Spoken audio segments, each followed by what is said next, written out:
You're listening to Music Tectonics.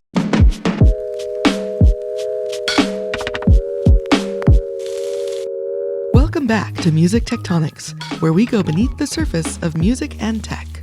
I'm Eleanor Rust, Marketing Director at Rock Paper Scissors, the PR firm that specializes in music innovation and music technology.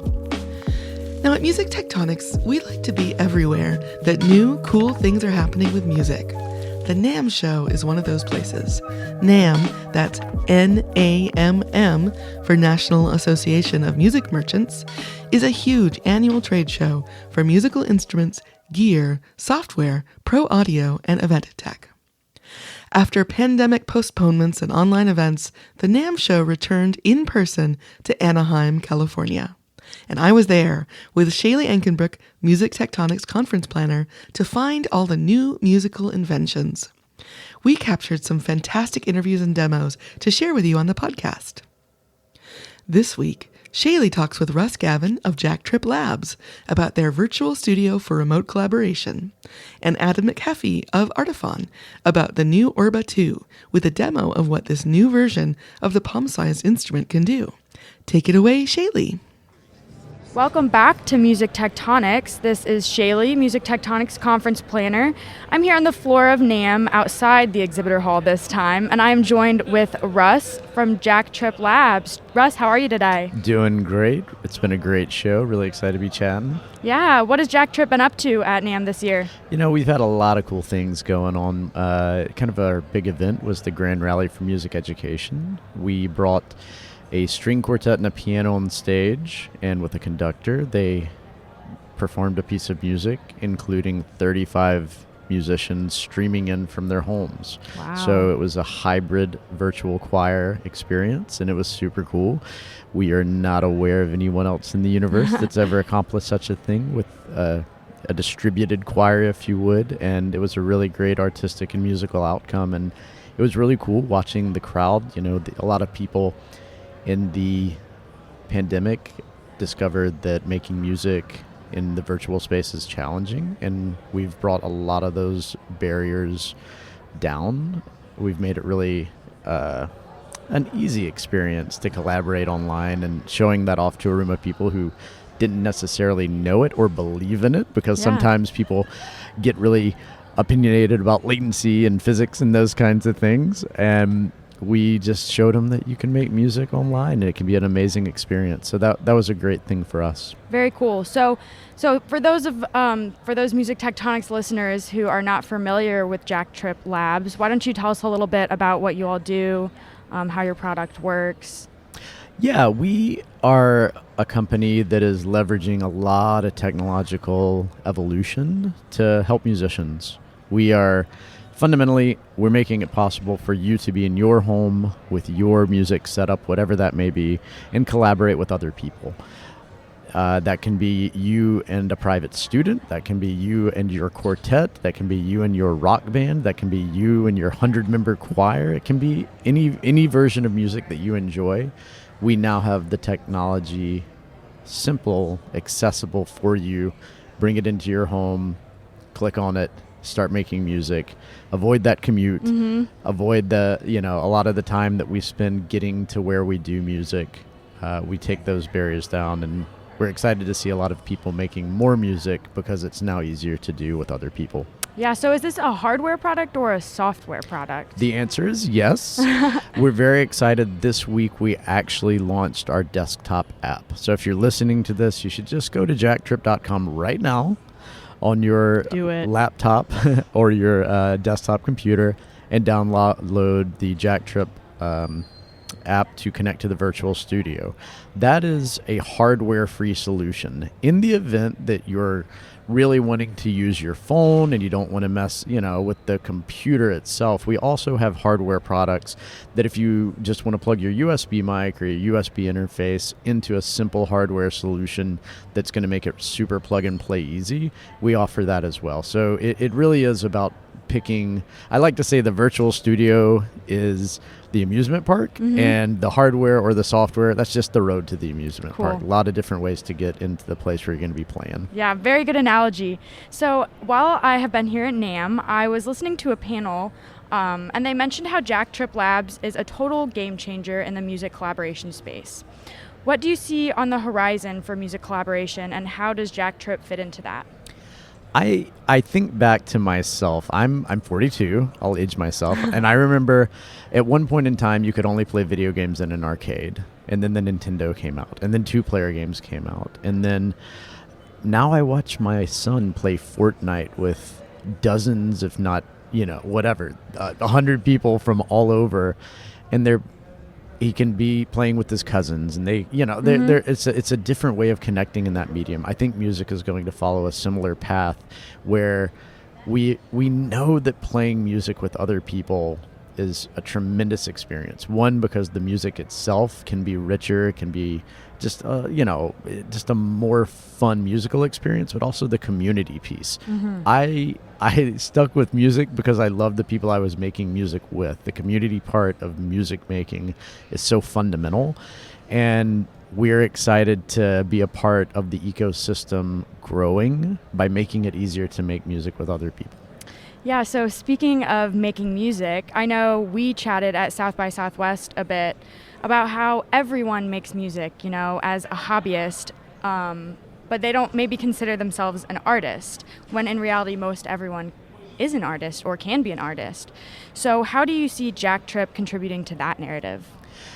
We do believe that everyone is a creator. Everybody can be an artist. And as we navigate the space of music, or really, anything that requires creativity, the idea that people can go into a space on their own terms, they can collaborate, that they can create, that they can make music, that they can just do their thing and then share it as often or as not as they want to. I think it's a very telling thing that in our product, our third big feature in our product was one-click live streaming. So if you're a person that you really are excited about the thing you just put together and you want to get it out to the world, you do it on our platform, do it live, send that link to your community, send it to your family, send it to your friends, and you're doing the thing. And when I think back to my journey, I remember in, many decades ago, it was such a big deal to produce your own music, to create your own thing, because you had to literally make a CD or a vinyl or something like that.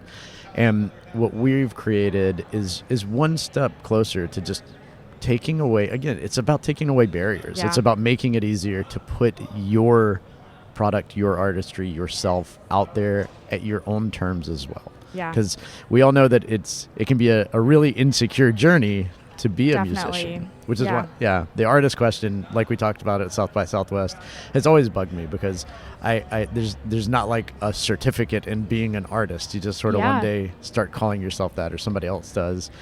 And I don't know. Yeah, I grew up playing music in show choir, jazz band, all that fun stuff at local coffee shops, and I don't really do that anymore, but I still can, and so in a lot of ways I am an artist, but I don't consider myself an artist. So definitely when you brought that up, it was really intriguing to me as well. Well, I thank you. I do think it's one of those things that I, without saying the same thing over and over again, lowering barriers. Yeah. We all have the ability. Music is fun. Music is spiritual. Music is, that in some spaces we have inappropriately put it on some unachievable pedestal. That's to our own demise. Yeah. And the more we can move towards a more accessible industry. Yeah, totally. Yeah, for sure. So you mentioned at the beginning of this how JackTrip has been involved in a lot of educational initiatives here at NAMM. And that has been a big topic of conversation around other things I've been hearing. And I was wondering if you could tell me a little bit about how you see JackTrip contributing to this music education space. The music education space is growing, it's evolving, and we're going to be a part of that.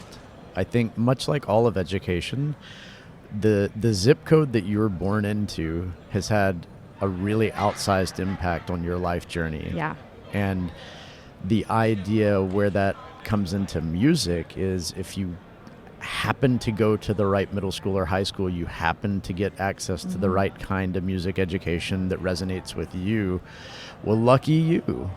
But the idea that a lot of people don't get that, and a lot of people miss out on the things that, you shared your high school, the things that we know have this tremendous life-changing value that some people, just because of where they happen to be, they're left out of that. And we think that this kind of technology where teachers have easier access to students have easier access to teachers, it's going to be better. And also, not just easier access, but more variety. Mm-hmm. We've all had teachers that we resonated with deeply. We've all had teachers that we didn't like as much. Yeah, and the idea that we're going to build an ecosystem and a community where, right now you may be within a physical driving distance of 10 guitar teachers that, or maybe not. A lot of places, maybe it's 2.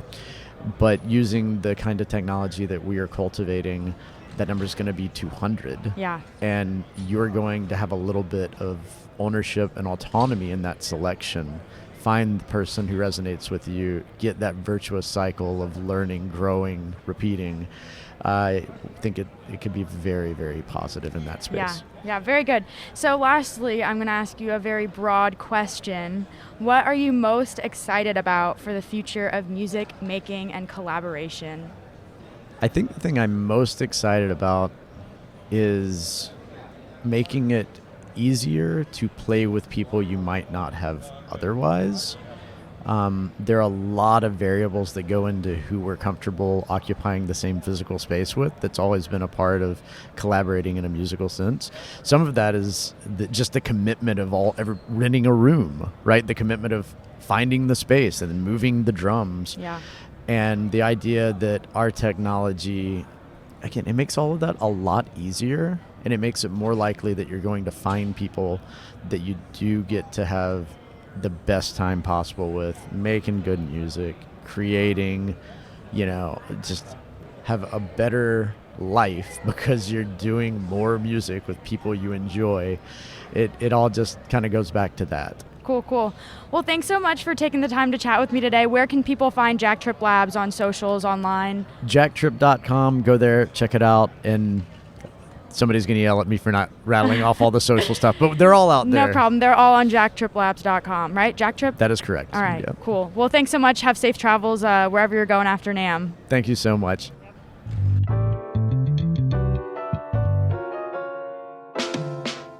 Eleanor here with some big conference news.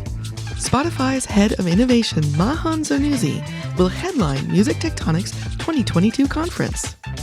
Mahan will kick off with a keynote on the future of music in the new techno-cultural landscape. Join Mahan and other big thinkers at our 4th annual conference. It takes place in person, October 25th through 27th by the beach in Santa Monica, California. Get the full details and claim your badge at musictectonics.com. And while you're there, get conference announcements in your inbox. Sign up for our newsletter for startup pitch competition updates, speaker announcements, and special online events in the lead up to the in-person conference. And now, back to the NAMM Show. Welcome back to Music Tectonics. This is Shayli, Music Tectonics Conference Planner, here on the floor of NAMM. I got with me Adam from Artiphon. Adam, how are you doing? I'm doing well, Shayli. Thank you so much for asking. Yeah. It's been a pleasure here. Yeah, how's your NAMM been? What's Artiphon been up to? Well, Artiphon has been very busy. It's been 2 years since we've been at NAMM. Yep. 2 years ago, we launched Orba. Oh, wow. And now we're back. And here we are, NAMM 2022 with Orba 2. So, Orba 2. Yeah, we've been busy. Behind the scenes, we've been very busy. And it's amazing to be back here and showing everybody what we've built. Yeah, so how does Orba 2 differ from the original Orba? Orba 2 plays real instrument sounds. So whereas Orba 1 was mostly electronic synthy tones, Orba 2 plays violins, pianos, drums, acoustic drum sets, Japanese koto. Wow. You can also sample any sound in the real world, so whether it's a bike bell or your roommate's voice or even a rubber ducky, and turn that into a musical instrument. So really, anything in the world can become a musical instrument that you can play and take with you anywhere you go. Via the Orba. Via the Orba. Very cool. So, since we've been talking about it, why don't you give us a little demo of it? Okay, sure. I'll do my best here. I'm going to hold the microphone while I play just a little bit. So, like I said, it's all about real instruments, and that can be as simple as a piano or as lush as a string orchestra.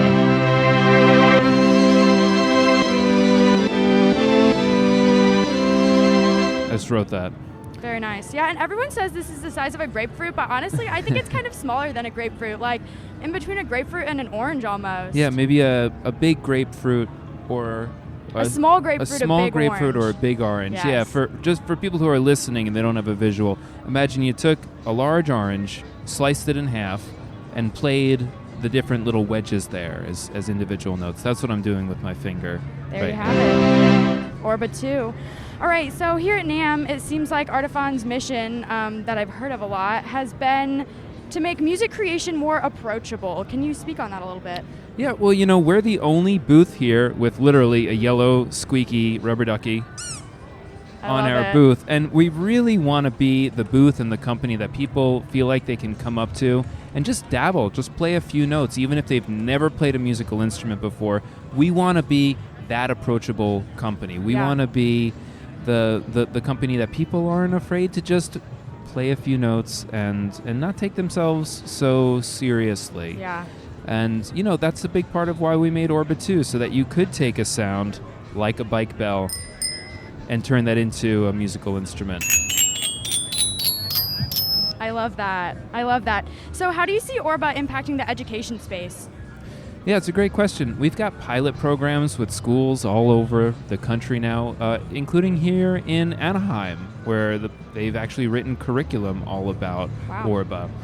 We think that music doesn't have to be hard, and that it's enough just to create. Yeah. That, a lot of us are musicians and we love our music theory and we get pretty nerdy about this stuff. Yeah. But we think that for the majority of people, we just need more sheer music creation, just playing. And we think that we can bring that idea into schools. An instrument that you don't need a screen for, that you don't need to plug in any cables or extra connections. You don't need to have extremely dexterous fingers. Or a background in music even. You just turn it on and you're Play. Instantly going. You're just off to the races with it.